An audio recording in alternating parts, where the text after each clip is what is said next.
कभी अर्श पार, कभी फर्श पार, कभी उनके दार, कभी दार बदार। गमे आशिकी तेरा शुक्रिया, मैं कहाँ कहाँ से गुजर गया। तीसरा सी, हम अर्श पर कहीं कर्श पर, कहीं कर्श पर, कहीं हम अर्श पर, हम कहीं गुजर गए तो हम गुजर गए, तो हम कर्श पर कर्श पर हम गुजर गए, तो हम नहीं गुजर गए। तो राम राम मेरे प्यारे भाई बहनों, की हाल चाल मजामा। एक बार फिर से आप सबका स्वागत है अपने चैनल द पेट्रियट ऑफिशियल में, और मैं आपका भाई दुर्गेश लेकर आ चुका हूँ एक और नई वीडियो। आज की अपनी इस वीडियो में हिंदू दलित भाई व हेमंत विश्व जी की इस क्लिप को पूरा अवश्य देखिएगा, आपके 10 मिनट सफल हो जाएंगे। दुनिया मांगे खाला की लड़की, हम मांगे फुप्पी की। आय है, क्या बात है।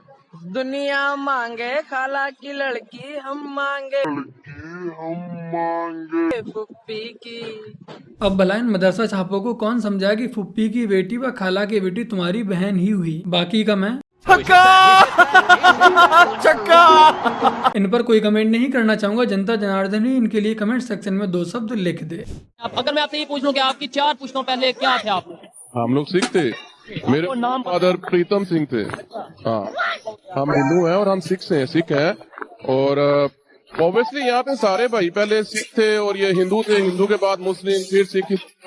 अगर हम चले जाते हैं, अभी जा रहा 2023 और सन अगर 600 में चल जाते हैं, तब यहाँ पे जस्ट हिंदू ही थे। वो तो ठीक है, समझ आता है। मैंने ऐसी कई वीडियोस देखी और आप लोगों ने भी देखी होगी जिसमें ये लोग खुद को स्वीकार करते हैं कि ये पहले हिंदू ही थे। बट एक बात समझ नहीं आती कि सब कुछ जानते हुए समझते हुए उसके बावजूद भी ये लोग घर वापसी क्यों नहीं करते। व्यक्ति अगर भगवान की पूजा में अपना समय खराब नहीं करता ना, तो आज इस देश का सबसे अमीर आदमी होता।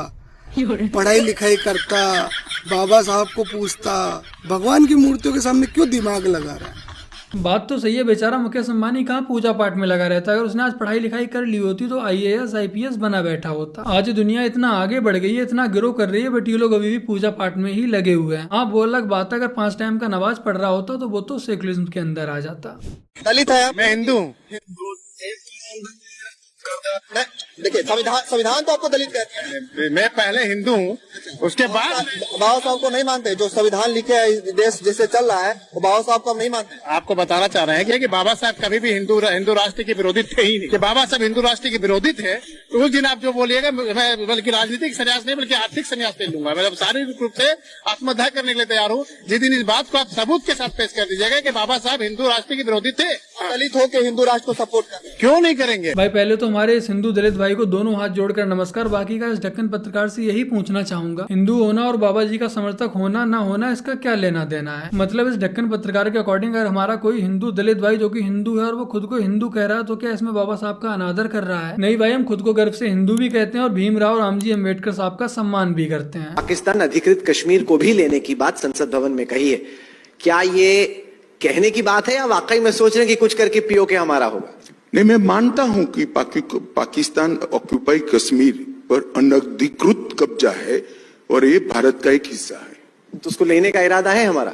इरादा मैं आपको बता दूंगा ऐसे कार्यक्रम में। क्या भले आदमी, इतना ही पहचानते होंगे। मोटा भाई के सामने होशियार नहीं बनने का, वरना ऐसे ही सबके सामने फ्री में फजीयत हो जाती है। रहते हो और जातिगत जनगणना, अरे करे ना, मुद्दे को हम भी असम में जातिगत जनगणना लगा दिया हूँ। हम भी असम में जातिगत जनगणना शुरू किया कि मुस्लिम समाज में कितना जातियां है, उसका जनगणना मैंने शुरू कर दिया असम में। कि जाति का जनगणना खाली हिंदू का बीच में होना सही है क्या? मुसलमान में भी तो जाति है।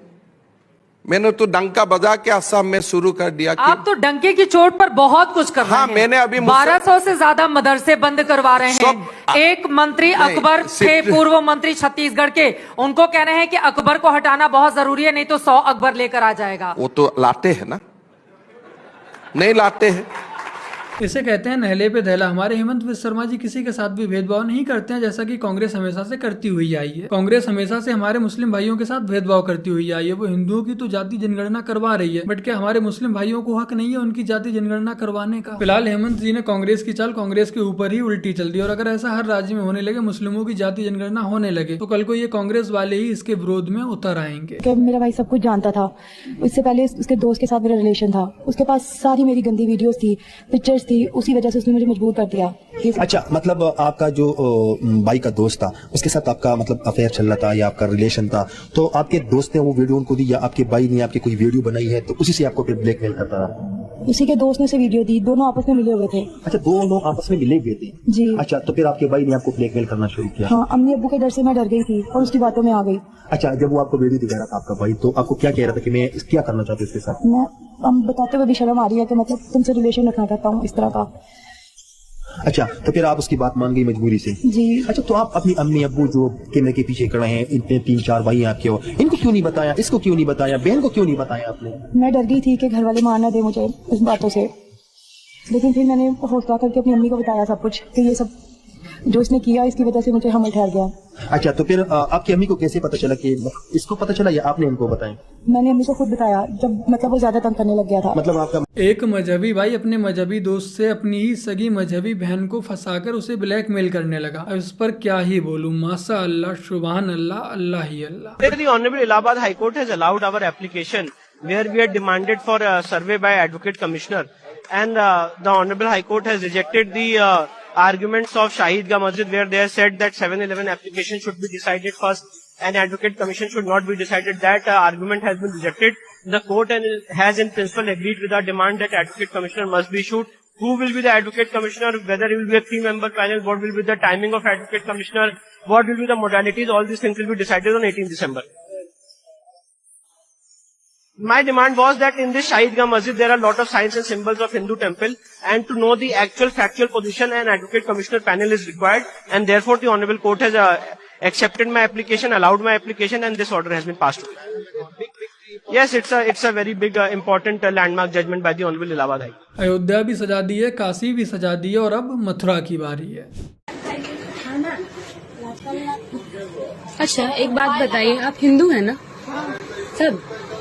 तो फिर वो क्यों पहनी है? ये पहनते हैं। रीजन? मन से, मतलब कि बिना मतलब का। तो आप ऐसे तो आप फिर मुस्लिम धर्म भी एक्सेप्ट कर लीजिएगा। नहीं तो फिर वो ईसाई का आप क्यों पहनी है? वो भी तो एक धर्म है ना। धर्म का तो इसको धर्म दिया गया है, इसमें है तो बहुत हमने जो फायदा है, इसलिए तो इस चीज को पूछ रहे हैं कि अपने देवी देवता कम थे क्या? अपने देवी देवता कम थे क्या? राम जी कम गए थे, श्री कृष्ण नहीं कम थे, उससे ज्यादा हम किए हैं, ठीक है, तब इसमें हम इसी को। इन्होंने क्रॉस पहन रखा है, ये आम बात, और इससे भी ज्यादा आम बात ये है आपको हर गली मोहल्ले में ऐसे आवारा लड़के क्रॉस पहने हुए मिल जाएंगे जो कि हिंदू ही होंगे, और यदि आप ऐसे गली के आवारा लड़कों से उस क्रॉस के बारे में पूछेंगे तो वो इसके बारे में एक शब्द भी नहीं बता पाएंगे। बट यहाँ पर अब एक गौर करने वाली बात है कि लोग जागरूक हो रहे हैं, लोग ऐसी चीजों पर क्वेश्चन उठा रहे हैं। आज जैसे इस बहन ने इन महिलाओं से इसके बारे में पूछा, इनसे क्वेश्चन किया, इन्हें समझाया। आज हमें ऐसे ही लोगों की जरूरत है जो इस बात पर क्वेश्चन उठा सके, उन्हें समझा सके और उनका ये अंधविश्वास दूर कर सकें। और आज पहले से काफी बदलाव भी आ रहा है। मैं इसका आपको एक एग्जांपल दे देता हूं। मैंने ऐसे कई लड़के देखे हैं जो अपनी बाइक पर, अपनी कार पर, अपनी स्कूटी पर सिद्धू मूसेवाले की फोटो लगाए घूमते हैं। और जाहिर सी बात है, सिर्फ मैंने नहीं, आप लोगों ने भी देखा होगा, ऑब्जर्व किया होगा कि स्कूटी पर, बाइक पर, कार पर आपको सिद्धू मूसेवाला की फोटो लगी हुई मिल जाएगी। तो ऐसे ही मुझे एक भाई मिला जो कि अपनी बाइक पर सिद्धू मूसेवाला का स्टिकर लगाए घूम रहा था। मैंने उससे पूछा, भाई आप सिद्धू मूसेवाला को जानते हो? तो उसका सिंपल सा रिप्लाई आया कि भाई सिद्धू मूसेवाला को कौन नहीं जानता है, इतना बड़ा सिंगर था, इतना अच्छा सिंगर था। फिर मैंने उससे पूछा कि भाई सिर्फ सिंगर ही था, इसके अलावा कोई और नहीं था? उसने कहा नहीं भाई सिंगर था, ये तो मुझे पता, बाकी का मुझे नहीं पता। फिर मैंने उस भाई से फिर से पूछा कि भाई आप ऐसे लोगों को सपोर्ट कर सकते हैं जो आतंकवाद को सपोर्ट करता हो, जो खालिस्तान को सपोर्ट करता हो, जो हमारे देश को फिर से टुकड़ों में बांटना चाहता हो? फिर उधर से रिप्लाई आता है, भाई क्या बात कर रहे हो, ऐसा तो मैं सपने में भी नहीं सोच सकता हूँ। फिर मैंने उस भाई से पूछा कि भाई आप भिंडरवाले को जानते हो? उधर से यही रिप्लाई आया, नहीं भाई मैं इसे नहीं जानता हूँ। फिर मैंने बताया भिंडरवाले एक खालिस्तानी आतंकवादी था जो कि हमारे देश के टुकड़े करना चाहता था और जिसे हमारी इंडियन आर्मी ने ठोका और ठोक कर उसे उसके अंतिम ठिकाने पर पहुंचा दिया। और ये जो आपका सिद्धू मूसेवाला जिसका स्टिकर लगाए अपनी बाइक पर घूम रहे हो, ये उसी भिंडरवाले का समर्थक था, खालिस्तान का समर्थक था। सिद्धू मूसेवाला ने एक गाना गाया था पंजाब माई मदरलैंड, और इसमें भिंडरवाले का खुल के समर्थन किया था। और इसके अलावा सिद्धू मूसेवाले ने अपने इसी गाने में पंजाब माई मदरलैंड में खालिस्तानी आतंकवादी भरपूर सिंह बलबीर के खालिस्तान के सपोर्ट में जो स्पीच थी, उस स्पीच को अपने इस गाने में दिखाया है। अब क्या आप ऐसे लोगों को सपोर्ट करेंगे जो आतंकवाद को सपोर्ट करते हो, जो खालिस्तान को सपोर्ट करते हो, जो देश के टुकड़े करना चाहते हो? तो भाई आज के समय में हमारे देश में बहुत से युवा ऐसे हैं जिन्हें इन चीजों के बारे बारे में कोई भी नॉलेज नहीं है, जरा सा भी ज्ञान नहीं है। वो आज खुद को कूल बनाने के चक्कर में, गैंगस्टर दिखाने के चक्कर में सिद्धू मूसेवाले के स्टिकर अपनी बाइक, अपनी कार्स पर लगाकर घूम रहे हैं और उन्हें ये नहीं पता कि लॉरेंस बिश्नोई ने जेल में बैठे बैठे सारी गैंगस्टरगिरी निकाल दी। भाई अगर आज कोई देश के टुकड़े करना चाह रहा है, आतंकवाद को सपोर्ट कर रहा है, खुलकर अपने कानों में प्रमोट कर रहा है और वो बहुत महान व्यक्ति है, बस हमारे देश को तोड़ना चाहता है, तो क्या उसकी महानता की वजह से, उसके अच्छे सिंगर होने की वजह से हम अपने देश के टुकड़े होने देंगे? फिलहाल आप लोग भी कोशिश करें, आपके आसपास जितनी भी इस तरह की हस्तियां हो या आपके दोस्त यार हो, आप उन्हें समझाएं और वो भी इस बात को पक्का समझेंगे। उन्हें भी सिद्धू मूसेवाला देश से बढ़कर प्यारा नहीं है। आज का युवा भले ही ये ना जानता हो कि सिद्धू मूसेवाला एक खालिस्तानी समर्थक था, बट वो ये भली भांति जानता है कि उसके लिए उसका देश पहले आता है। और आज की अपनी इस वीडियो का कमेंट सेक्शन का वर्ड है